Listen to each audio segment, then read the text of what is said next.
Alright, everyone, welcome. I'm really excited to be here today to talk about a topic that's becoming increasingly important in our world, and that's the hidden biases that can creep into artificial intelligence. As you can see from the title of this first slide, we're going to be focusing specifically on how language models, those powerful AI systems that are learning to understand and generate human text, can inadvertently pick up and even amplify the prejudices that exist in the vast amounts of data they're trained on. Think about it. AI is no longer some futuristic fantasy. It's actively shaping decisions in areas that impact our lives every single day, from who gets hired for a job to who gets approved for a loan, and even in our legal systems. The engine behind many of these AI applications is these language models. They learn by analyzing massive amounts of human text, everything from books and articles to social media posts and websites. And the crucial point here is that this training process, while incredibly powerful, can also inadvertently encode the biases that are present in that human text. Understanding these biases and, more importantly, figuring out how to address them is absolutely critical if we want to ensure the ethical development and deployment of AI. So let's dive in and explore this fascinating and crucial topic together.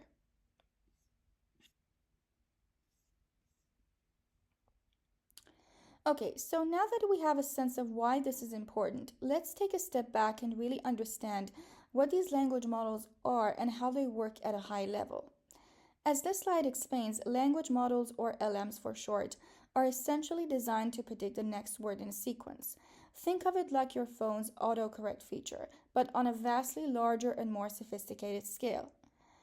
These models learn these predictions by being trained on massive datasets of text. We're talking about billions, even trillions of words from all sorts of sources. Some well known examples of these powerful language models include GPT-3, BERT, and Lambda.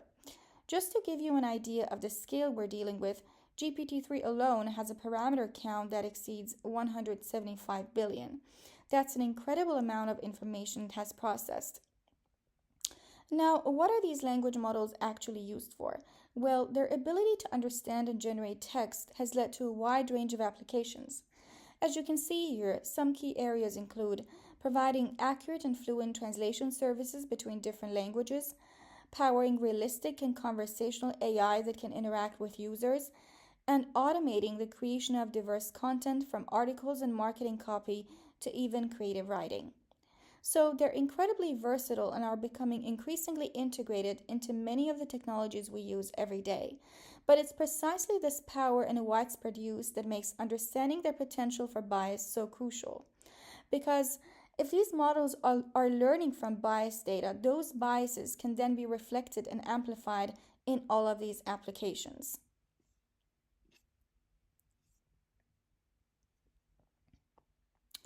Alright, so we've established what language models are and what they can do. Now, let's get to the heart of the problem, the data they learn from. As the saying goes, and it's particularly relevant here, garbage in, garbage out.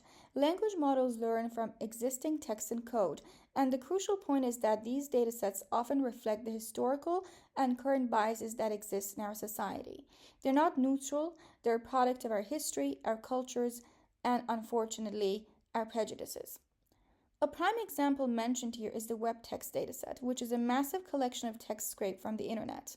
While it provides a vast amount of information for training, it's also known to be prone to toxicity and inaccuracies because, well, the internet itself isn't always a clean or unbiased place.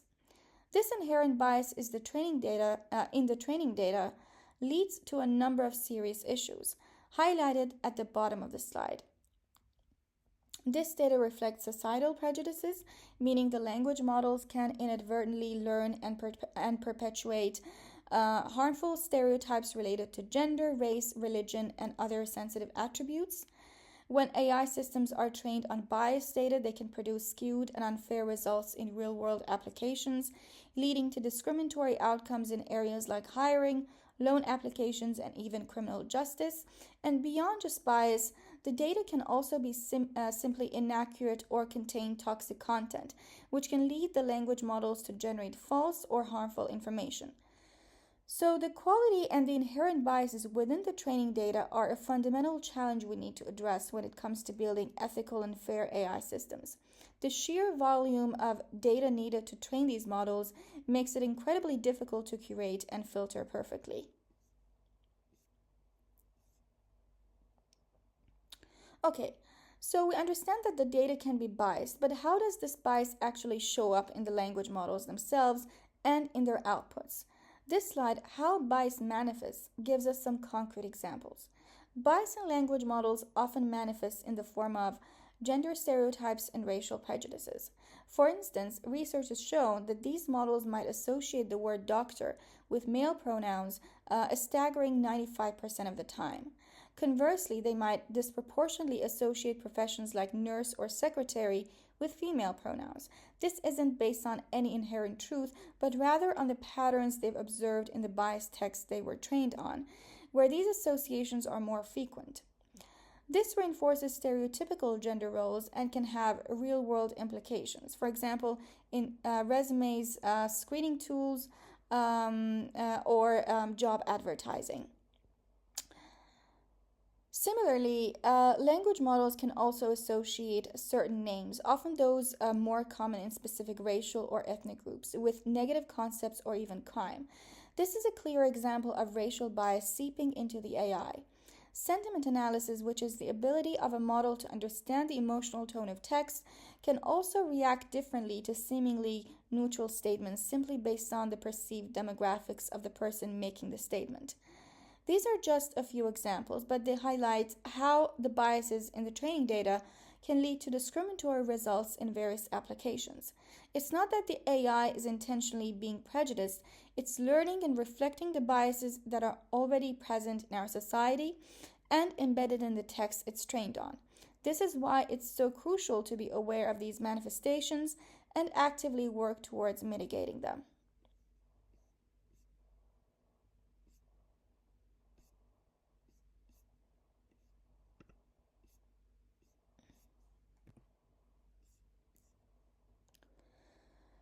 Now, to really drive home the point about the real world consequences of these biases, let's look at some specific and well documented examples. As you can see on this slide, these aren't just theoretical concerns, they've actually manifested in deployed AI systems with significant impact. Firstly, they're the example of ProPublica's Compass algorithm.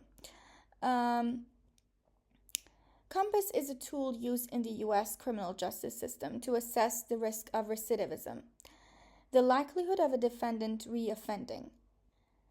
ProPublica's investigation revealed that the algorithm showed biased risk assessments, particularly towards defendants from minority ethnic groups. It was more likely to incorrectly label black defendants as a high risk compared to white defendants with similar criminal histories. This has profound implications for sentencing and parole decisions. Secondly, we have Amazon's recruiting tool. In their efforts to streamline the hiring process, Amazon developed an AI powered tool to review and rank job applicants' resumes. However, this tool was found to have penalized resumes that included words often associated with women's activities or women's colleagues. Um, because the AI was trained on historical hiring data that disproportionately favored men for certain roles, it learned to downgrade applications with these female associated terms, effectively perpetuating gender bias in hiring. Amazon ultimately had to scrap this tool. Finally, there's the well known case of Google's image recognition. In the past, Google's image recognition software historically misclassified dark skinned faces, sometimes even labeling them with offensive terms. This is a stark example of how a lack of diverse training data can lead to serious and harmful misidentification and underscores the importance of inclusive data in AI development. These examples clearly demonstrate that the biases we discussed earlier aren't just abstract problems, they can lead to unfair, discriminatory, and even harmful outcomes in critical areas of our society. This is why addressing bias in AI is not just a technical challenge, but a crucial ethical imperative. So, After seeing those concerning examples, the natural question is, why does this happen? What are the underlying mechanisms that lead to these biases in language models? This slide, why does this happen, breaks down some of the key reasons. Firstly, it boils down to statistical correlations in the training data. Language models are essentially sophisticated pattern matching machines. If certain words, phrases, or even names are statistically more likely to appear in the training data alongside certain demographic groups or concepts, the model will learn them, and particularly these associations, even if they reflect societal biases rather than objective reality. For example, if the training data contains more instances of men being described as engineers and women as homemakers, the model will pick up on these correlations. Secondly, a major contributing factor is the lack of diverse representation in the training data. If certain demographic groups or perspectives are underrepresented or entirely absent in the datasets used to train these models, the model will naturally perform poorly when dealing with those groups and may perpetuate stereotypes based on the dominant data it has seen. Think back to the Google image recognition example. The lack of diverse skin tones in the training data led to those harmful misclassifications. Finally, the algorithms themselves can inadvertently lead to reinforcement of existing stereotypes and the amplification of prejudices. As the models learn these skewed associations from the data, they can then generate outputs that further solidify these stereotypes. For instance, if a language model is more likely to associate certain negative adjectives with a particular ethnic group due to biases in its training data, it might then generate text that perpetuates these negative stereotypes, further reinforcing them in the minds of those who interact with the AI. Understanding these underlying factors, the statistical correlations, the lack of diversity, and the potential for reinforcement is absolutely key to developing effective strategies for mitigating bias in AI. We need to address the data itself, the way we design our algorithms, and how we evaluate the performance of these models across different demographic groups. Okay, so we've seen how bias can manifest and the reasons behind it. Now let's consider the broader consequences of bias data. This slide presents a kind of pyramid, highlighting the cascading negative effects. At the base, we have unfair outcomes. This is the most direct and tangible consequence. As we saw with the Compass algorithm and Amazon's hiring tool, biased data can lead to discriminatory decisions in critical areas like criminal justice, employment, finance, and even healthcare. Individuals or groups can be unfairly disadvantaged or denied opportunities based on biased outputs from these systems. Moving up the pyramid, these unfair outcomes inevitably lead to an erosion of trust. If people perceive AI systems as biased or discriminatory, they will naturally lose trust in these technologies. This can have significant implications for the adoption and acceptance of AI in various sectors. If users don't trust AI, they'll be less likely to use it, hindering its potential benefits and progress. Finally, at the top of the pyramid, we have ethical concerns. Biased AI raises profound ethical questions about fairness, justice, and accountability. It challenges our societal values and principles. Failing to address these biases can lead to significant legal and regulatory challenges as well, as societies grapple with the implications of deploying potentially discriminatory technologies. Ultimately, the consequences of biased AI are far-reaching and underscore the urgent need for responsible AI development. Addressing these consequences isn't just about fixing technical glitches. It's about upholding our ethical principles and ensuring that AI serves humanity in a fair and equitable way. Okay, so we've painted a picture of the problem, the sources, manifestations, and consequences of bias in language models. Now let's shift gears and talk about what we can actually do about it. This slide focuses on mitigation strategies. The good news is that researchers and practitioners are actively working on various techniques to detect and reduce bias in AI systems. This slide highlights three key areas. Firstly, data augmentation. One approach is to try and address the lack of diverse representation in training data by adding more examples from underrepresented groups. This can involve collecting new data, but also using techniques to synthetically generate diverse data points. The goal here is to make the training data more balanced and representative of the real world. Secondly, bias removal. This encompasses a range of techniques aimed at identifying and mitigating bias directly within the data or the model itself.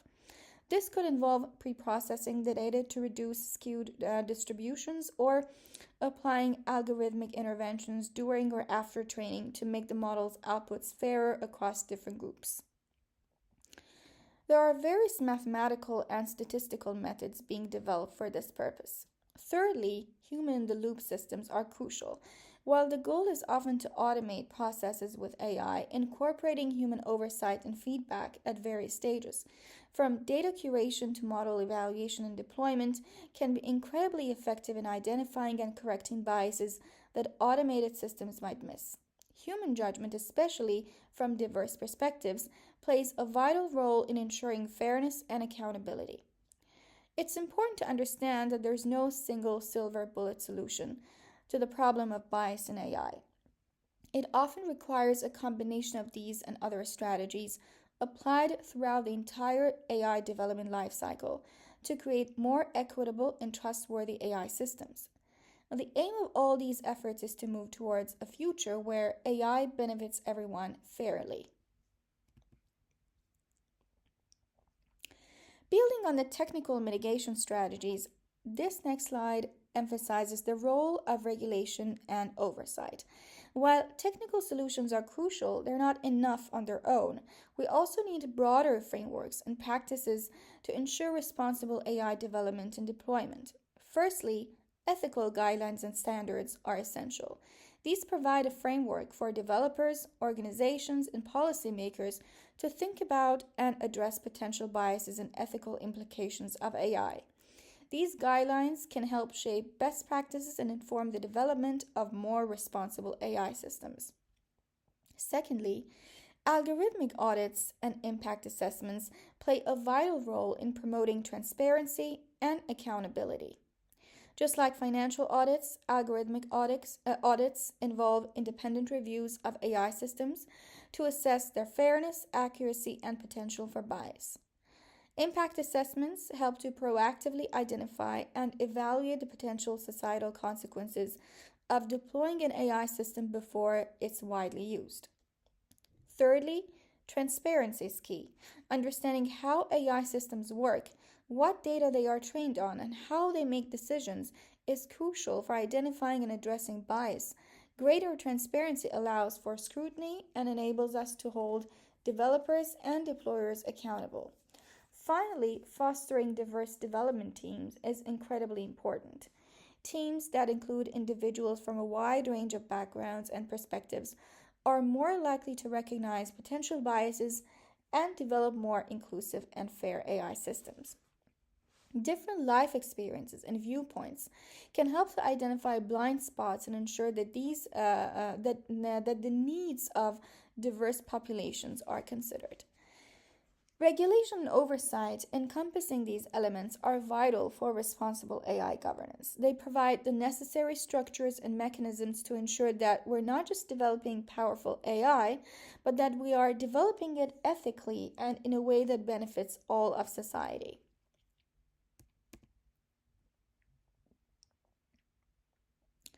All right, as we come towards the end of this presentation, I want to leave you with a message of hope and a sense of direction towards fairer AI. Recognizing that bias exists in AI is the crucial first step. We need to acknowledge that these systems are not inherently neutral and can reflect and even amplify societal prejudices. Addressing this bias requires ongoing research and development. This is a dynamic field, and new techniques for bias detection and mitigation are constantly being explored and refined. We need continued innovation in this area. crucially, collaboration is key. This isn't a problem that can be solved in isolation. It requires researchers, developers, policymakers, ethicists, and the public to work together towards fairness. We need open discussions, shared knowledge, and collective action to create AI that reflects our values. Ultimately, the goal is to create AI that ensures a fairer and more equitable future for all. By actively working to address bias, continuing our research efforts, and fostering collaboration, we can harness the incredible power of AI in a way that benefits everyone in society. Thank you.